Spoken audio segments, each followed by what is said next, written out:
이거 파악해라, 3번 이거 파악해라, 4번 이거 파악해라. 지금 막 각 세무국에서 보내고 있습니다. 이거 설문자료도 보내고 응답자료 막 보내고요. 그래서 주관세무기간은 정리해드릴게요. 주관세무기간은 기업소득세법 및 본고 규정에 따라 파견기업의 납세의무 확정 시 그러니까 기업소득세 이렇게 하고요. 하면서 피파견의 본사 직원이 노무 제공 관련해서 개인소득세 안 낸 건 있는지 없는지 따져보라는 얘기고요. 영업세 또 혹시나 누락되고 있는 거 없는지 전부 따져봐라라는 지침이 2013년 6월 1일 나갔습니다. 그 다음에 7번 보시면요. 아까 외환관리 나왔잖아요. 각 지역은 본 공교 규정을 집행하고 비거주자 기업의 파견 인원이 노무를 제공하는 데에 대해서 세무처리를 진행할 때 엄격히 잘해라. 어디서 연관을 시킵니다. 대외 지불 관련 수속 처리해라. 대외 지불 돈 보낼 때요. 중국에서 한국 돈 보낼 때 세무국 가서 이렇게 얘기가 되는 것들 있잖아요. 은행 가면 은행에서 세무국 도장 받아와 이런 경우 있습니다. 많이 간소화시켜서 5만 불 이상은 꼭 해야 되고 5만 불 이하는 안 해도 된다. 이런 규정 아까 말씀해 주셨 있었는데 그 원칙입니다. 원칙적으로 5만 불 넘으면 세무국 도장 안 받아도 되는 거고 원칙적으로 5만 불 이하는 그냥 해줄 수 있는 건데 원칙일 뿐이니까 담당자는 나중에 탈라면 안 되잖아요. 그래서 많이 체크하게 됩니다. 그 돈 주는 거랑 연관을 시키라는 얘기입니다. 본사를 송금할 때. 나온 내용이 이렇고요. 본 공고는 2014년 6월 1일부터 시행한다. 본 공고 시행 전 발생하고 세무처리를 진행하지 않은 사람은 본 공고자 집행한다라고 되어 있고요. 이에 특별히 공고한다. 국가세무주국 14년 4월 19일. 쭉 정리해드린 겁니다. 개인소득세법상의 쟁점, 그 다음에 사회보험법, 이게 다 엮여있다는 겁니다. 개인소득세법, 한국에서 받는 소득이 있다. 합산해야 된다. 사회보험 가입할 거냐, 면제할 거냐. 이거 관련해서 여기까지 가게 됩니다. 그럼 합산 신고하고 면제 받고 난리를 치면 여기가 또 큰 문제가 또 남아있을 수 있다라는 거. 전체적인 틀 속에서 보셔야 된다는 점 말씀드리고요. 자, 나이도 정리해드리니까요. 또 하나의 주요 테마는 한중 조세조약을 적용받기 위한 요건. 아까 말씀드렸습니다. 중국 기업소득세법에 의하면 뭐 10%를 원천 유세해야 되는데 한중 조세조약에 의해서 안 내는 경우 있다고 말씀드렸습니다. 가만히 계시면 안 돼요. 한중 조세조약을 적용받기 위한 요건 보겠습니다. 세수징수관리법에 관련 규정. 감세 면세 신청은 법에 따라 하는 경우만 해준다는 얘기입니다. 세수징수관리법 제33조에서 신청한 사람만 면제해준다. 두 번째, 중화인민공화국이 외국과 체결한 관련 조세 조약 및 협정의 규정이 본 법과 상이한 경우는 조약 및 협정의 규정에 따라 투여한다. 그 조약을 적용하는데 법률, 행정법규의 규정 또는 법정 심사 승인기관의 세액 감면 승인을 얻은 납세자는 관련 서류를 지참하여 주관세무기관에 세액 감면 수속을 해야 된다. 가만히 있으면 안 해준다는 얘기입니다. 그래서 나온 게요. 중국은 한국도 마찬가지인데요. 세금 감면 받으려면 가만히 있으면 안 해주고 신청하고 신고해라. 그러면 놔둔 거 해주겠다는 내용이고요. 그 방법이 정해져 있습니다. 비거주자 조세협정 내후 수혜 관리 방법, 국가세무총국이 발표한 건데요. 중국에서 납세, 근거는 이거죠. 이런 법들을 근거로 해서 반포된 이 내용이 있습니다. 중국에서 납세 의무가 발생한 비거주자로 조세협정 대우를 수혜받을 경우 본 방법에 기준한다. 국세운수조항은 특별한 내용이니까 제외고요. 본 방법에서 조세협정 대우란 조세협정에 의해 국내 세수 법률 규정에 따라 이행해야 할 납세 경감 또는 면제함을 의미한다. 2조에 있고요. 심사 비준 또는 등기수속을 거치지 않는 경우 조세협정 대우를 수혜받지 못한다. 그래서 미리 하셔야 됩니다. 그냥 시간상 이걸 쭉 읽어보시면 되실 겁니다. 어떻게 하느냐라는 내용도 쭉 있고요.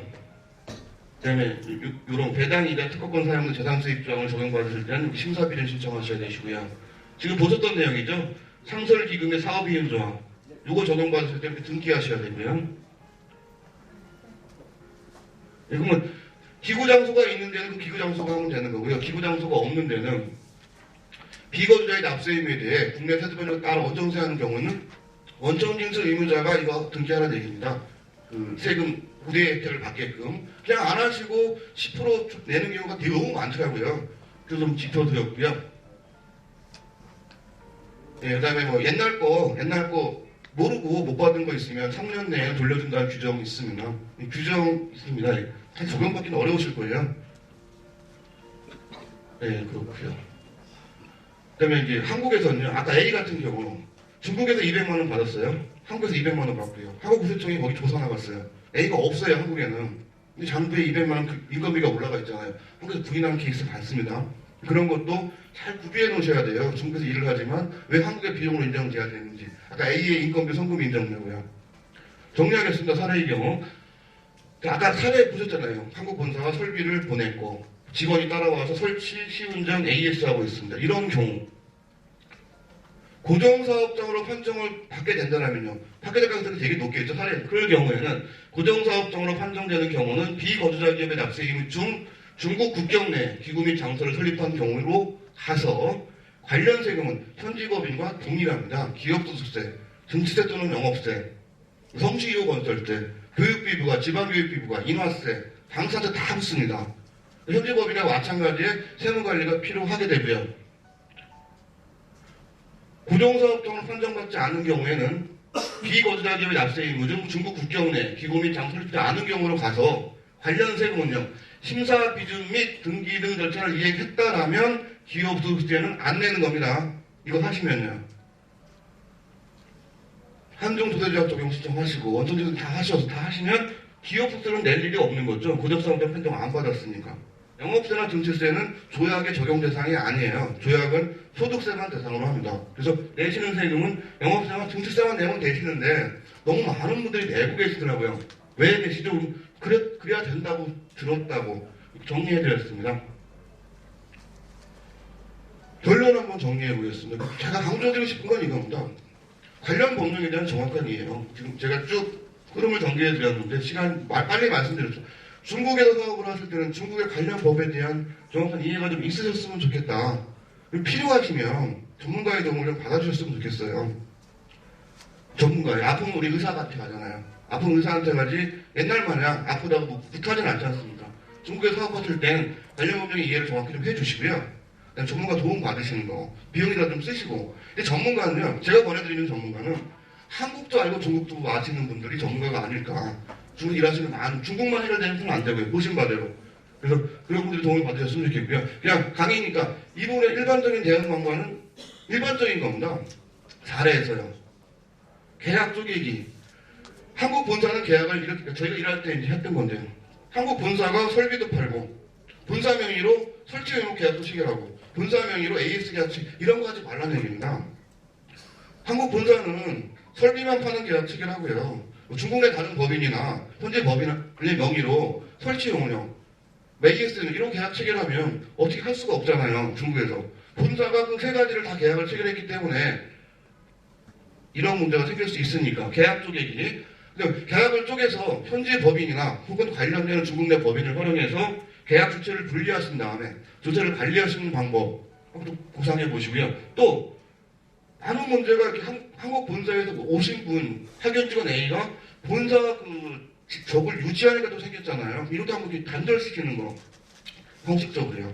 실질적인 거야. 뭐 다시 돌아오면 약속도 해주시고 좀 많은 문제가 풀리지 않을까. 물론 이 과정에서 케이스 바이 케이스로 많은 걸 검토하셔야 됩니다. 지금 제가 드린 사례도 되게 짧습니다. 사례는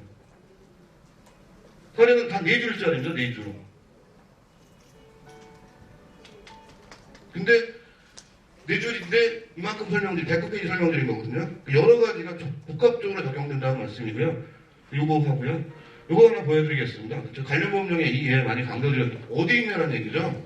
없잖아요. 중국말을 어디 있는지 알겠는데 나 모르겠다. 한국 중소기업청하고요. 중소기업진흥공단에서 중국 법령정보센터라는 걸 만들고 있습니다. 한국중소기업진흥공단 홈페이지에 중소기업 수출지원센터에 들어가시면 저 위에 중국 법령정보라는 메뉴가 있습니다. 여기를 지금 이제 아직 다시 사이트 만들어갖고 이거 말면 근사 사이트 여기를 딱 누르시면 이게 나옵니다. 보시면 중국 사업 핵심 가이드에 대해서 중국 진출을 희망하는 기업을 위해서 필요한 내용 넣어놨고요.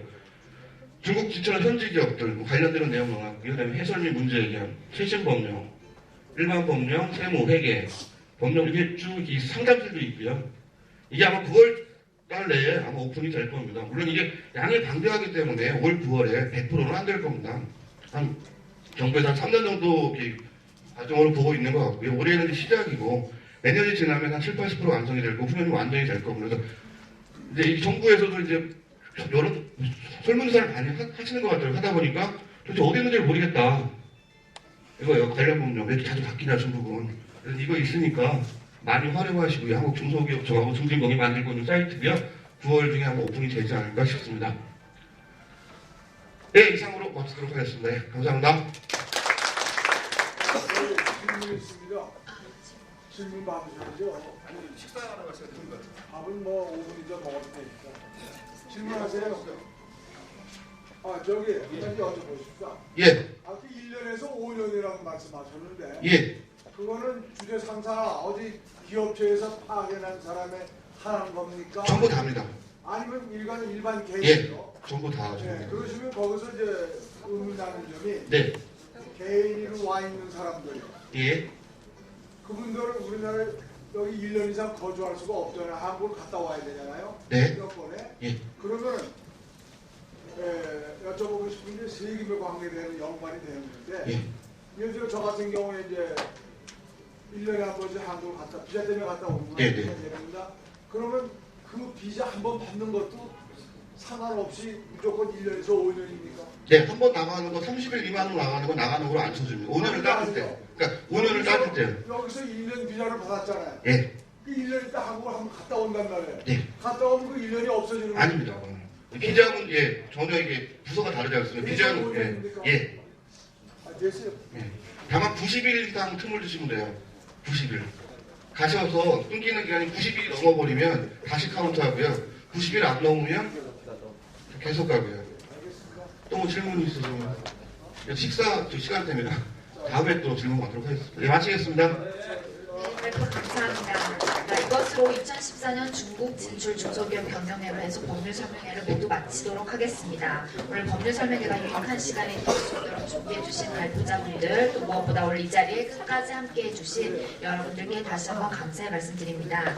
오늘은 특별히 만찬이 준비되어 있으니 안내 데스크에 있는 저희 직원들에게서 식권을 받아서 호텔 1층 뷔페 만찬장으로 이동하시면 됩니다. 또한 자리에 놓여져 있는 설문지를 꼭 작성하셔서 반드시 나가실 때 안내 데스크에 제출해 주시면 감사하겠습니다.